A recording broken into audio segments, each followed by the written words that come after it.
yet. Not yet. 2-0 all the way. So there we go, ladies and gentlemen. This is our draft pick for the Grand Finals, game number 1.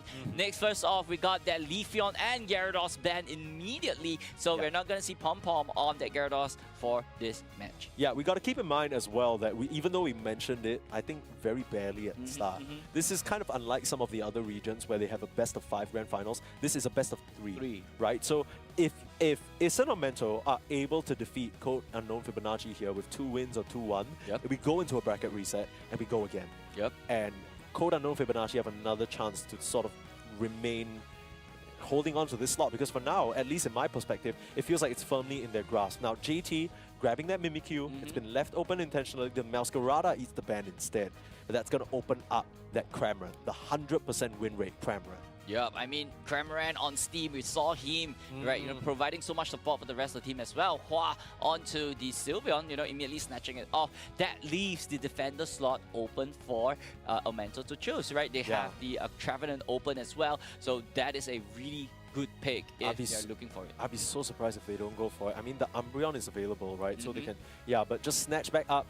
This is arguably Ryu's best Pokemon from what we've seen. It's just been clean. I think he definitely watched that Gatlu video about the Wood Hammer. I don't know if you saw it. Gatlu did a guide on how to get the good angles on Wood Hammer, because you might see this in the game later, but it's not just a straight ability. You can actually pull people in from the angles. And bonk. Exactly, and that's going to be so important. Now, they've gone for the tri-core, or of what it seems like, to be the Metagross, Steam's Cramorant, and the Sylveon. The Sylveon, which they stole from Issen Aumento. But Issen Aumento are going to take a page out of Taiwan Top 16 Tokyo. Same T. You know how it is. Taiwan Top 16's book, and go for this double firing barrage artillery squad in the Mew and Glaceon. Yeah, this is just damage, right? Damage overload on this thing. You got Play With Me to just catch people off guard. You got the Wood Hammer to just bring everyone together for the Glaceon, and the Mew Solar Beam to just beam it off through.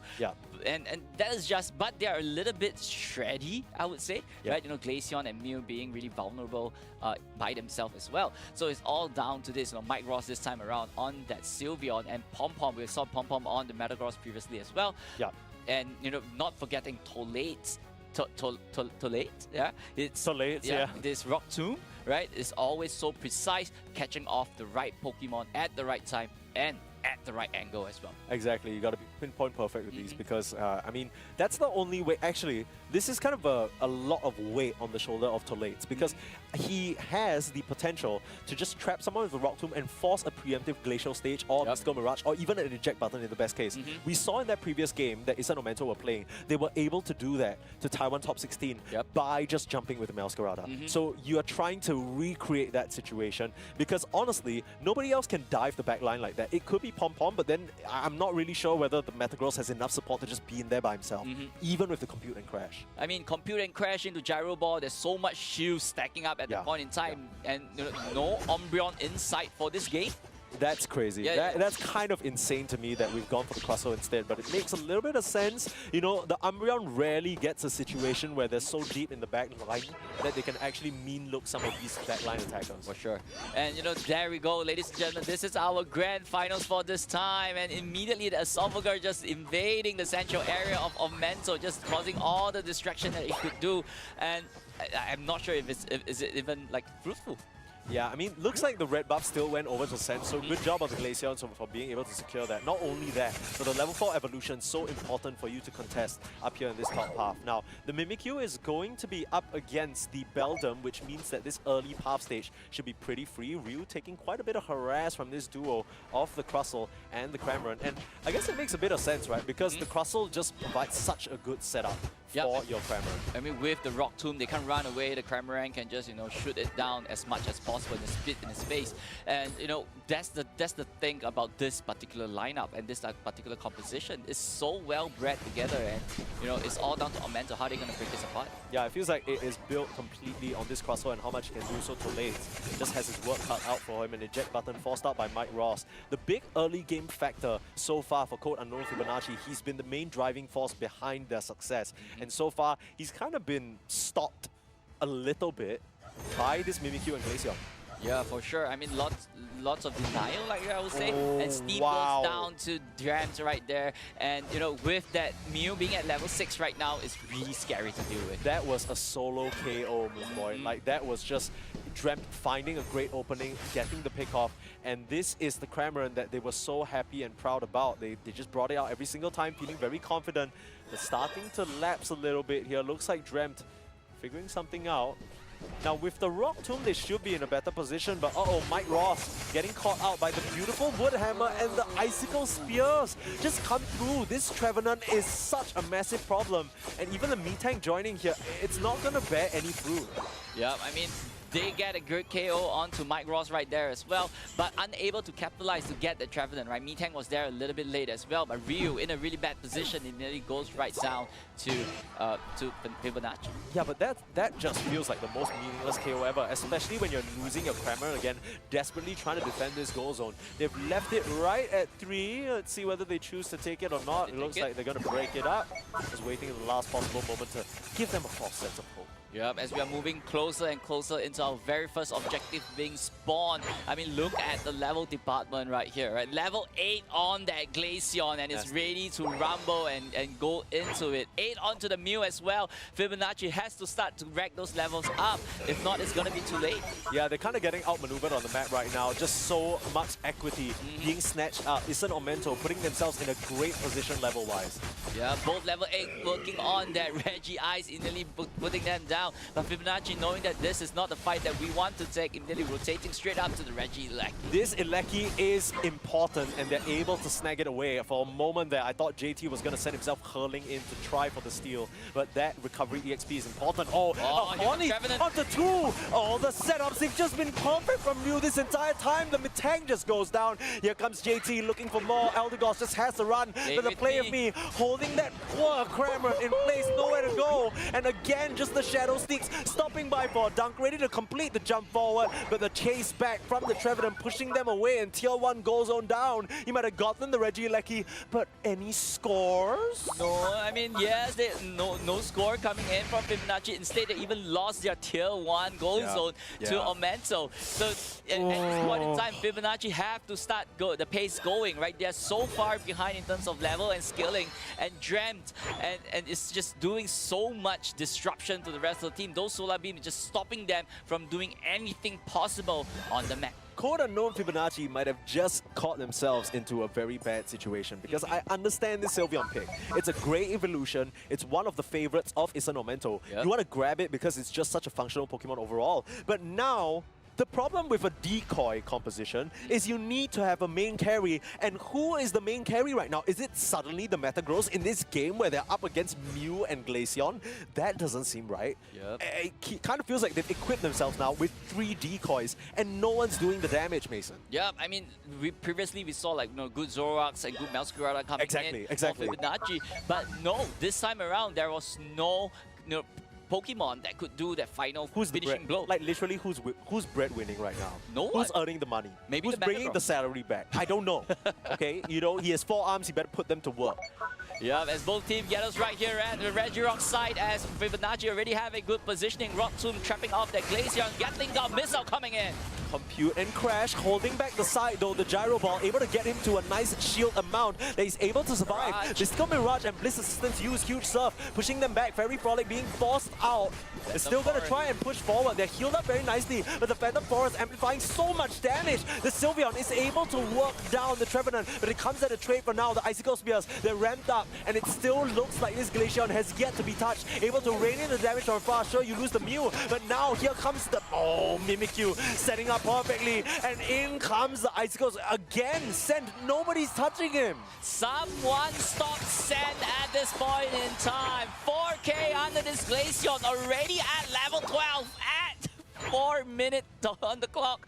This Glaceon is just running havoc right now, and they have to stop it. If not, it's going to be too late. The snowballing is going to start. The snowball is even turning to an ice stone at this point in time. This is a avalanche. Moon Boy, it is snowing hard, it is hailing, and the side of Code Unknown Fibonacci's, they are weak, wimpy mathematicians. They don't have the muscles to shovel the snow. They're getting buried in the ice right now and frozen solid. And what is a duck going to do on a frozen lake? That's the question. Just absolutely nothing. Getting wrecked, sure, there are some moments in the fight where it feels like they're able to sustain and keep things up, but in an extended fight, much like how the Fibonacci sequence works, the Glaceon just exponentially does so much more. Yeah, I mean, Fibonacci really have to find a way. How do I get to that Glaceon? I need to stop it before the fight even break loose to begin with. And right here, you know, Aumento already got a good positioning onto this Reggie Ilecki. 1 minute more on the clock. If they choose to do so, this Ilecki might put more pressure on the back of Fibonacci. They were trying to wrap around on the Blissey, but SW just gets out scot-free. Now it's the tier 1 goal zone that's under some threat. They want to crack this open.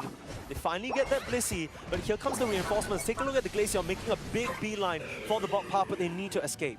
Yeah, they gotta pull out. Yeah, Reggie has been spawned right down in the bottom since like both parties are not interested in it as well.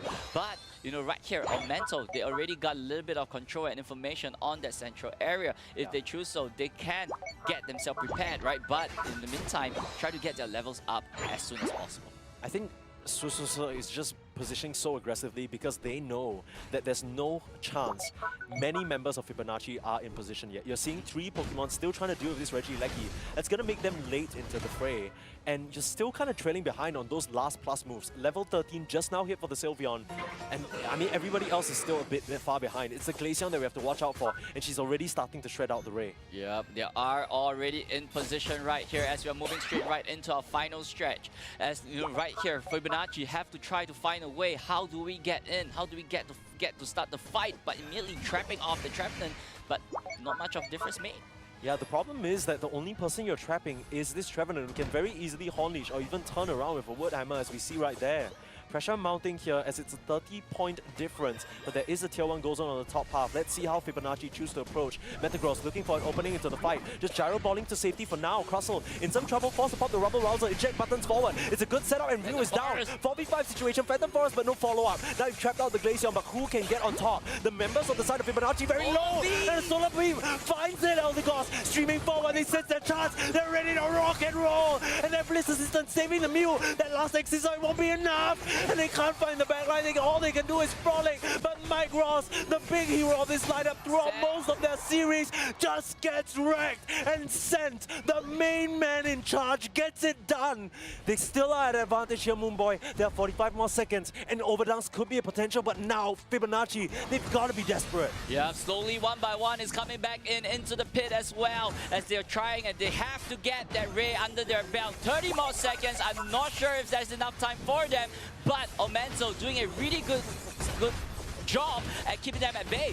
Yeah, they're still trying to get it done, but being pushed, shoved, knocked around like playthings. They can't even get the last touch. They're gonna get wiped out by Ray himself, and the Metagross gets the Ray. But now you need to make a beeline. It's still a mad dash. The shield on Scent, it's taken out. Metagross, he has nothing left, and he has no time. Even though they tried their best, they just can't get the dance. Take a look at Scent, exactly right where they need to. And how fitting that it's Mike Ross he runs into in the last moments. They just can't get it done. Code unknown Fibonacci. Too many decoys, too little damage. Meanwhile, on the other side, you just have gas endless in the tank. No one has any idea from Fibonacci's side to how to stop Scent at that point in time. No one knows. No one knows how to stop Scent. And he's just driving whatever he is, sending those icicles straight up, getting 1, 2 to 4 KOs every single fight. And Mike Ross, on the other hand, he can't exactly do much, but Pom Pom on the Metagross actually did a pretty decent job, but there's no follow-up. I just wonder what other defender could have helped them out here, because it almost felt like they avoided the Umbreon intentionally, right? They had an idea that this was going to be the draft for them, but when you think about it and you think back into the drafting stage, Scent, along with the rest of Issen or Aumento, probably planned this from the start. Yep. They were very, very clear that this Sylveon was going to be stolen away from them, but they knew that they could... To draft for our second game, Meowscarada and Leafeon ban. I mean, these two Pokemon, Meowscarada being a key target for both teams. Why not? Hey, let's keep it fair. No there one we go. it. Okay, so the Blissey being taken out, I love this adaptation from Code Unknown. It leaves a lot open in the pool, but, you know, now as is forced to switch to Hoopa, which is likely what they're going to go for, because that was kind of the B strategy for every single time Issen Aumento got that Blissey banned. Yeah, snatch away the Mimikyu as well. Yeah, Mimikyu away from JT, right? And I think right now Fibonacci is just are they actually overthinking in a way whereby let's just snatch away everything that they want and just play, you know, against them in terms of draft. But you know, in the previous round, it's not exactly working with the Glaceon pick, so it's down to this time around. Is this Mimikyu pick gonna be, you know, it's the right investment? Yeah, I think right now you still, like, look, we both know that Code Unknown Fibonacci will ideally win this in a 2-0. Yep. Right? But at this point, you realize you're running up against an opponent that has many tricks up their sleeve, and they just have this standard suite of Pokemon that they like to go for that you can't seem to beat. So you need to try and pick apart, find the chink in the armor, find the weak point, the one inflection of the draft that they can't function without. So this kind of feels like the experimentation phase right now. They are assuming, or they are making a bet that it's the Blissey that is the major problem. And now we're seeing how Issen Aumento want to adapt to that. They're going back for that Lucario that didn't really work out for them, but seems to be something JT is confident in. Yeah, I mean, it might be a comfort pick coming in for JT, perhaps, right? I mean, he kind of forced it in the previous game. It didn't exactly work out. And they're going to say, okay, let's just give it a shot. Yeah. We are ahead in terms of the game. If it's not working out, we will scrape it once and for all. Swifts, on the other hand, you know, going for that Hoopa instead of the Blissey as it's being banned. This actually showed a bit more a different play potential coming in for Aumento with those quick, you know, rotations. Okay, this is cool. The Zoroark is cool because it preemptively answers a potential Mew or Glaceon last pick. Yep. Right? Which is going to be the Mew locked in. But the reason why I'm not really pleased with the Code Unknown Fibonacci draft is because they've had to go back for the Clefable.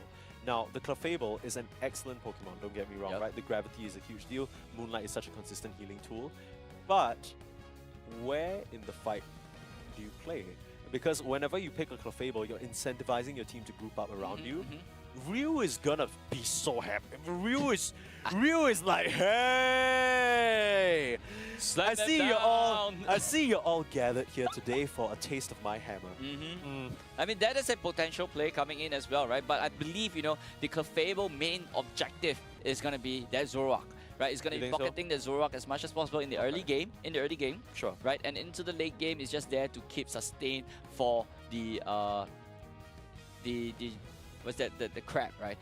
The Crustle? Crustle, yes. Oh my god, that name just slipped out of my mouth. My mind. Yeah. So, you know, that Crustle. So it's just there to keep them together. Not necessarily that they always have to fight in a group per se, but as long as the Moonlight is on the right target at the right time, it's not gonna fail them. I wonder whether we're gonna see some crazy shenanigans with Follow Me, because I think my main gripe with the Cramorant so far has been every time it uses Gatling Gun Missile, it just gets focused down. Yep. Right, but if you're able to use that Follow Me and be like, hey, just taunt the whole damage taunt away. everybody else and just kind of divert the attention. I feel like that would be the ideal use for Follow Me. So we're getting into our second game here, everybody. Code Unknown Fibonacci, an undefeated bracket so far, cruise through the uppers.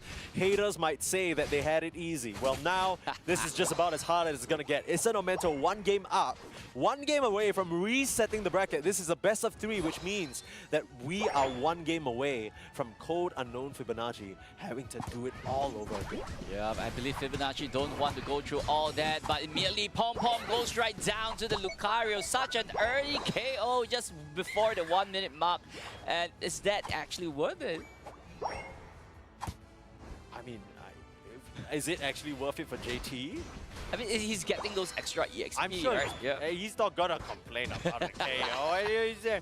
What kind of value proposition? JT's laughing all the way to the bank. I mean, this is also what we saw from Issen Aumento when they first picked JT's Lucario, right? When it was paired specifically with Hoopa. They seem to like this combination. Hyperspace Hole securing most of that EXP, but a rotation from Dremt finishing off the Zoro, and that is not what you want. Now that is not worth it. Yeah, that was not worth it, right? That hyperspace portal literally slowed Mike Ross down, and he can't exactly do too much at that point in time. He's stuck, he's slowed, the rest of the team can't exactly save it. But getting KO'd so early into the game. Okay. Yeah, okay. And even his central area. All right. This is starting to go from bad to worse here. Yeah. This is the snowball play that you're hoping for from your Sylveon when you get that level advantage.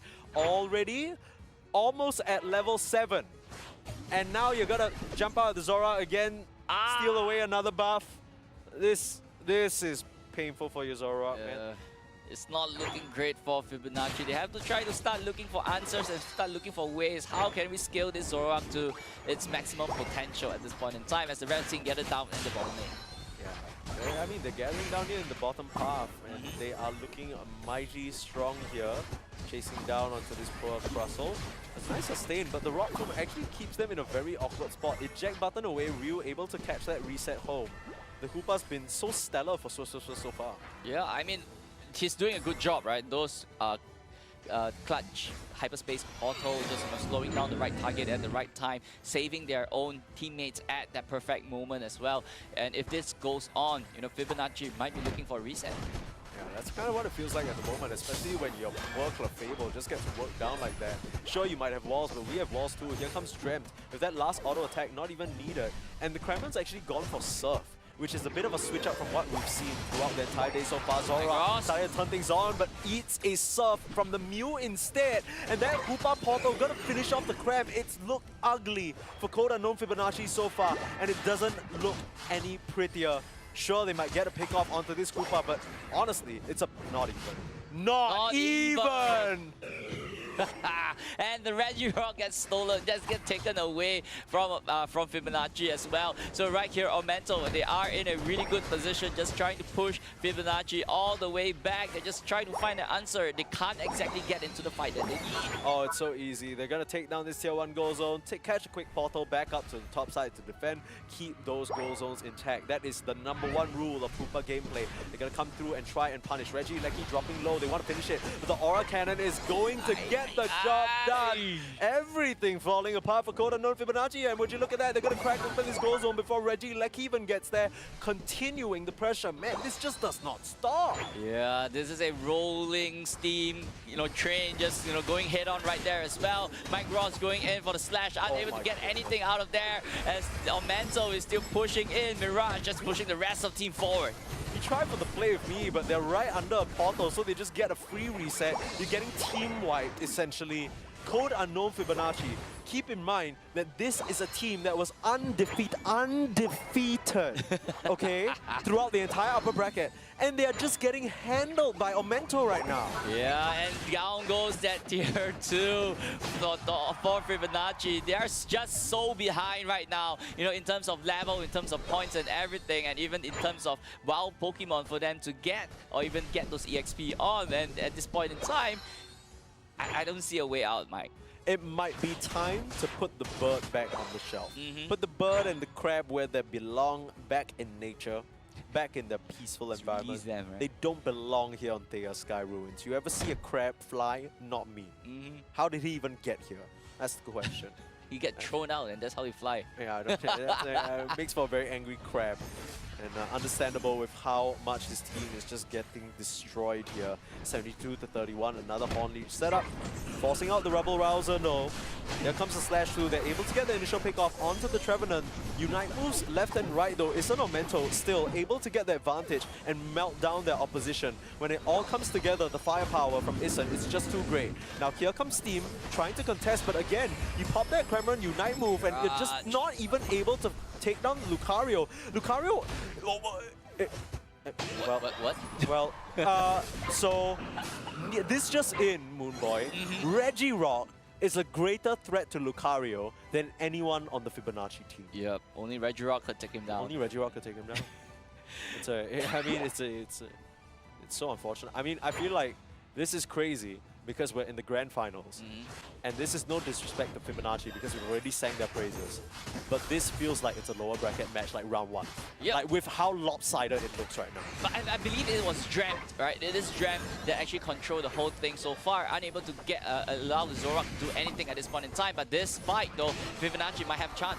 Yeah, they managed to get themselves the Regieleki, get a nice pick off onto Lucario as well. JT got caught out of position. Beautiful eject button forward from the... this Crustle turning things on here too late. Maybe it's not too late for them just yet. they still have a chance. That eject button forward, trusting the heal from the Clefable to get the setup on multiple. That is a huge injection of EXP that they so desperately needed. So I mean, this is a good turnaround for Fibonacci. Yeah, right? They got a good team fight going on. They got the Reggie Lackey. They break tier 1. And right now, how are they going to continue this going? They have 1 more minute on the clock to get themselves ready for that final fight. And at the same time, Aumento, they are not putting the brakes onto Fibonacci as well. They're still putting all the pressure that they could find and trying to deny as much EXP away from Fibonacci. Yeah, I guess the downside is that you still have your tier 1 goal zone up for Fibonacci, so maybe you're able to slip someone in there, perhaps the Mimikyu, get a nice overdunk, even out the score a little bit, but the disparity is just a bit too big at the moment. A full 170, which means that even with someone with full pockets, breaking open the bot tier 1 goal zone, it's not going to be enough to get you the advantage. Now, as we close into this final stretch, I'm starting to feel uncomfortable for Fibonacci because I feel like the objective rip and secure potential is well in the favor of Aumento. Yeah, but I mean, it all boils down to who's going to get the Rayquaza at that very last moment. As the Regirock spawn, whoever is getting this is going to get extra defense for that final fight. And both trying to snatch for it as well, but Fibonacci being pushed back. Very nice play there from the Crustle to interrupt that Horn Leech with the Rock Tomb. Stops that initiation from coming through, but again and again, Swiss with the reset. This Koopa has been on fire, saving ally after ally, and now Code Unknown Fibonacci need to find a way to penetrate the pit because it's just being held at a stronghold level by Issen Aumento, and they're the ones with the lead. Yeah, and not just the lead, they already got a good positioning onto the Rayquaza. They might start even working on it as well. The Crustle might be a little bit of trouble right here. What's going on? Force to pop the Rubble Rouser. That is not optimal. The side of Issen Aumento can just reset, and that's what they're going to do. One Unite move down. You're still looking for a sneaky dunk from the Zoroark at the bot path. Keep our eyes on him, maybe coming for an off angle. Disguised up right now. The fight's gonna break out. Not catching the hyperspace hold back. Yeah, the Zoroark trying to rip out onto Sen, but they can't find the connection at the finish. A huge Unite move from the Cramorant. They're able to take down Drem. That's pretty significant. The Cramorant is still surviving in the middle of it. Three members down. Are they doing it here? Cole Unknown Fibonacci. They rip them up. Mike Ross at a time where his team needs him the most. JT gonna try to come in for the steal, but they spot him out. And Mike Ross is on top. The Zoroark secures it. And against Solod's Code Unknown Fibonacci, it was a horrid first 8 minutes. But at the final moments, they find their target. That disguised Altaria caught them by surprise. And they are going to take us to a Game 3 situation. Wow, what a turnaround for Fibonacci. They were behind the whole game, but Mike Ross on the Zoroark, slashing 1-2, taking everyone out one by one. Even though the Lucario was lurking around, but he is unable to do anything for the rest of the team. And this is what Unite is all about, right? You can be on the back the whole game, but one big fight is all you need. Yeah, and it feels like the ranks for Issen Aumento just got completely broken as soon as the Mew went down. Complete chaos. They didn't really know how to reorganize or restructure themselves. They were just purely lacking the damage. And as much as we've been complimenting Sent this entire time, this time around, he's not really on this carry Pokemon. The Sylveon, again, we keep talking about, it's a very, very strong pick because it ties you to the early stage, managing to get so much traction, right? Invading the central area, getting pick off after pick off on Mike Ross, but Mike Ross gets his revenge, man. I mean, put this guy on a Zoroark, or a Masquerada, he's gonna show us what he is all about. Exactly. And, knowing that, on the other side, JT on that Lucario, it doesn't really have like that big of an impact, but I would say for this particular game, Dreamt is the MVP for Aumento, right? It does so much for the red team, doing so much coverage, those huge serves, those huge solar. One game away from wrapping it all up, or getting a whole set again. So I have to see how it pans out. Blissey, and this is what I love about Pokemon Unite. You just reach a stage where all the Pokemon that were banned throughout the entire rest of the day just get ignored because you're trying to target ban out your opponents. That's what respect, right? This is all about respect. I know that Susuf is a good Blissey player. Let's just not allow him to play it. But Pom Pom, back onto that Gyarados once again. We saw Pom Pom on the Gyarados previously, and he's a beast on this dragon. Yeah, now Gyarados is a Pokemon that we've only seen intermittently throughout today, right? I think In fact, it was actually Issen Aumento who played it once, and on JT, it didn't really work out. Didn't. That's kind of how they ended up in the lower bracket to begin with, up against Taiwan top 16. So, Pom Pom, maybe, hopefully a bit more success. I think there's always this situation with priority picks in draft where people get so used to banning it out or expecting it to not be in the pool that they forget how to make it work. Definitely. Right? So that could be something that Code Unknown Fibonacci go back or at least kind of fall prey to. Steam is going to go back for that Cramorant. I think he went for a bit of a different build from all the Cramorants that we've seen. He actually went for the typical Surf Hurricane. Yeah. So just providing that disruption for the squad, but you're still kind of missing that carry in the early game, I feel. Yep, and Totalus this time around changing his Pokemon onto the Umbreon. Maybe the Crustle is not exactly working out. Yeah. So hopefully this Umbreon is going to be making a difference right here. On the side of Aumento though, everything, is all their comfort picks for whatever we have seen today. But Mike Ross this time bringing the three-headed bird into Tear Sky Ruin. It's something fresh from him. Yeah, I think so far Dodrios have been very hit or miss, and I think that's the very nature of the Pokemon.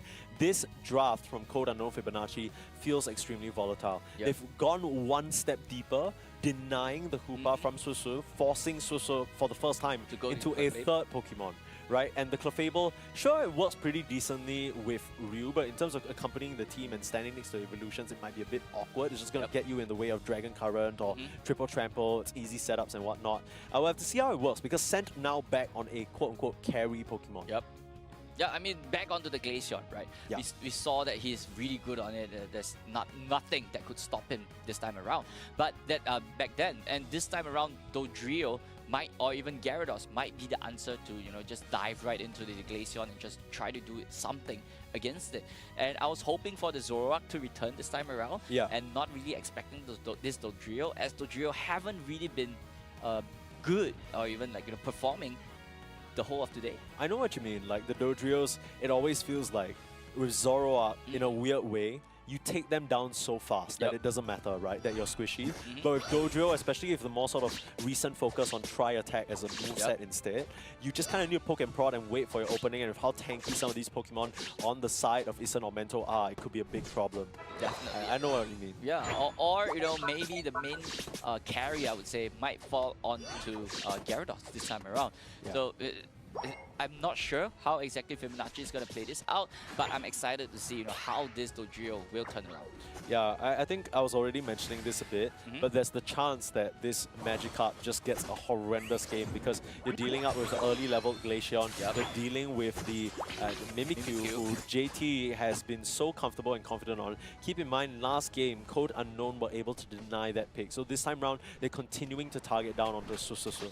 Yeah, I mean, Susu is probably one of the key pieces, right? The main healer for the team. Yeah. If you take away the healing potential for the team against, there's nothing much that they could do. They just try to sustain on their own, but I don't think that's going to be really possible, especially when we're talking about two evolutions right here. Exactly. They don't really have any ways of keeping themselves pepped up unless they talk about the Fairy Frolic spell Lifesteal that you end up getting. A large chunk of those stolen away from the Dodrio, so even trade all throughout. Nothing too crazy happening as both teams just biding their time. Yeah, but we can't discount the fact that it's still a pretty even game, I would say, at this point in time. But Dodrio, though, catching off the Clefable off guard right there, could he actually charge him down and take him? Yes, he did. Oh, maybe a bit greedy there on the Clefairy, trying to go for that berry to just run away that much faster. But here's a little hint, ladies and gents. You don't run away from a Dodrio. He's so fast. He's so fast. It just doesn't work. I don't. It's like trying to beat a fish in a swimming competition. You would not sign up for that. You win a Magikarp, right? Oh, don't disrespect Magikarp's ability to swim like that. That's all I'm saying. If Magikarp can do one thing, it is swim. Definitely swim and splash. Yeah. About it. But that being said, the Gyarados has been involved right now as well. So most of the Pokemon, are right here in Tear Sky Ruin is more or less leveled up as well, leaving only left the Trevenant at this point in time. Yeah. So we might be looking for a really head-to-head kind of equal matchup, I would say. Yeah, you can see the Dodrio trampling around, trying to find some sort of opportunity to make action happen. There's also the Hoopa transport system for them available, so they can bring reinforcements to whichever part of the map they feel is necessary. For now, though, grouping up for this set of Altaria and Swablu should be an easy pickup for the side of Issen Aumento, but prepared as well. Just messing with them a little bit with the Phantom Force. But both teams, you can tell, they're okay to keep engagements to a minimum. Yeah, I mean, this is what we call about discipline, right? Knowing that when is the right time to initiate, when is the right time to strike. And both teams actually showed how disciplined they are into, you know, when is the right moment to strike for towards each other. Duck in and weave in, that's what it's all about, and that's kind of the game plan for Code Unknown Fibonacci. Both, I would consider very mid-range lineups, right? They they kind of need to play close enough that they can do damage, but can't play so far back. Jumping on to JT, they take down the Mimikyu easily. Dodrio running rampant, this is what we wanted to see! Mike Ross, he's on fire, but it's not gonna be enough. Iced out in the vein, sent, ready to pump back some of that damage. It's really been the show between the both of them so far. The reset gets them home. The ice crystals will follow them all the way through, and Gyarados coming back into their own KO. That is not what you wanted. A bit of a mistake there from the Hoopa. I mean, I don't think you should have come back into that situation, but now Issen or Aumento, they're the ones with the advantage. I thought Fibonacci actually had a head start. Oh, the steal! The Regieleki that definitely got missed out, but immediately going straight right down to the Mimikyu. Yeah, I mean, it's sure you get the objective, but at that point, you've used just about everything for it. Here comes the pressure, though. Issen or Aumento turning things on, but they understand that they might need to just back off and deal with the approaching threat. For now, still being pushed around by Tolai, who's jumping on this Glaceon. This is very over-aggressive.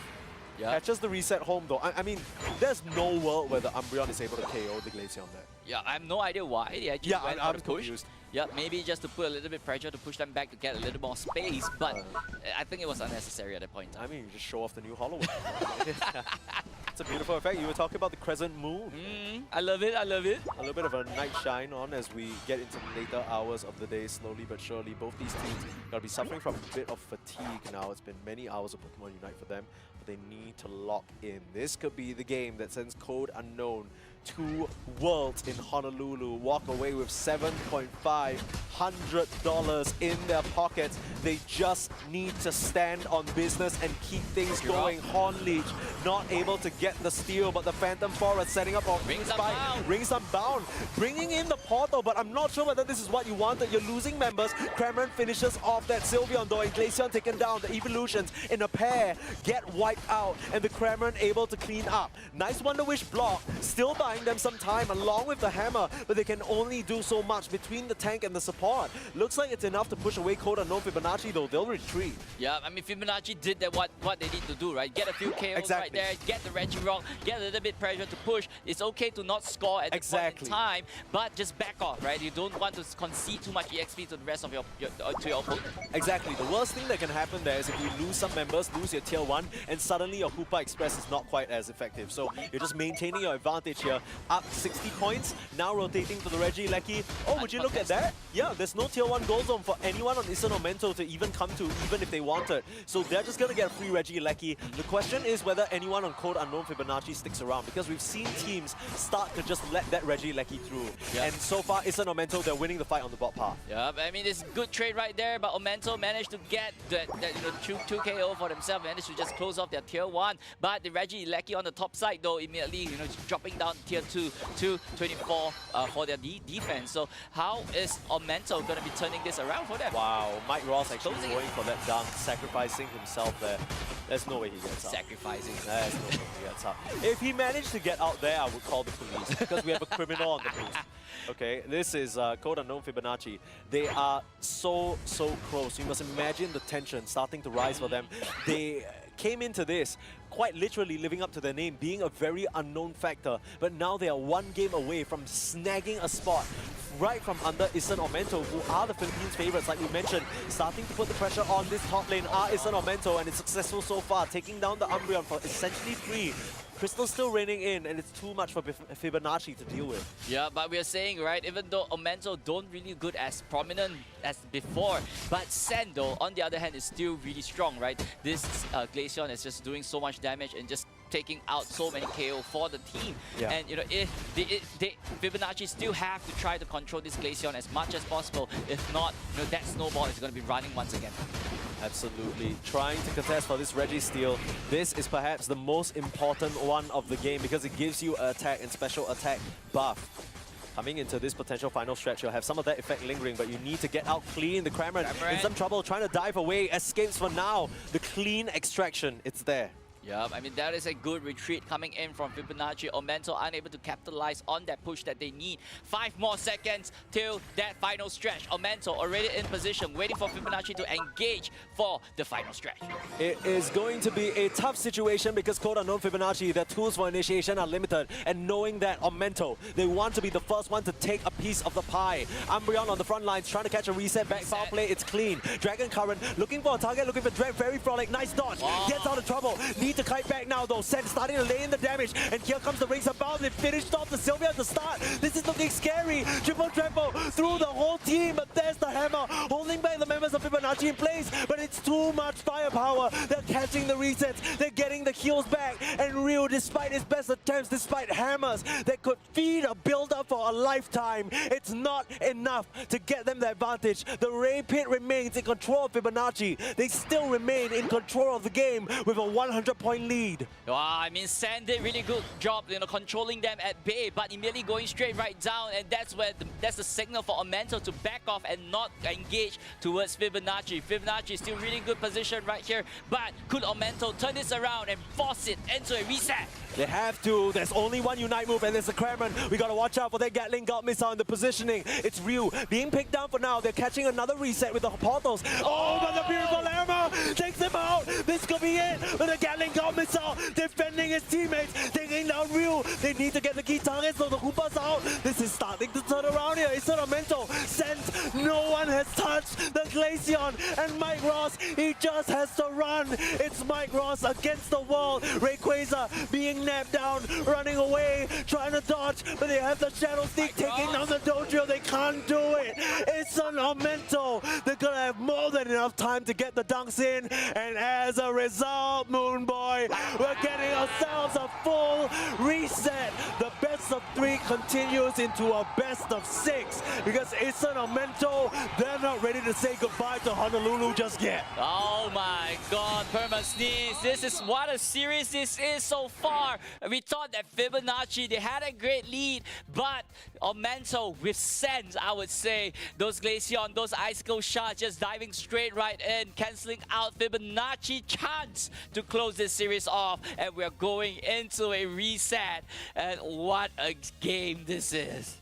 I mean, look, it all came together when the Unite moves were online. Yep. Code Unknown Fibonacci, you gotta imagine how things could have been different. If in that fight, the Kramen was able to initially pop the Gatling Gun Unite, maybe they would have been able to send Issen Aumento packing so they wouldn't be even able to contest. It seemed like a very clear game plan from Unknown Fibonacci that they didn't want to touch the Ray, but that might have ended up costing them because they were still sticking around. Mike Ross was still worried about the back cap in the top part. He wasn't able to contribute to the fight. And I mean, Issen Aumento, the one thing about them is that they are competitors. If they make one mistake, they're going to learn from it. They said this in their team profile. They said, we're going to face mistakes without fear. They make the initial mistake of fumbling the positioning in the fight. But you fool them once, they ain't gonna get fooled again. Yeah, for I mean, this is an Issen Aumento that's evolving and coming into this grand final reset. If they're playing with this level of tenacity, you gotta be careful, man. Definitely. I think, I believe Ryu was the one who actually saved the whole game for Issen Aumento, right? That big wood hammer and just denying that reset for Pom Pom.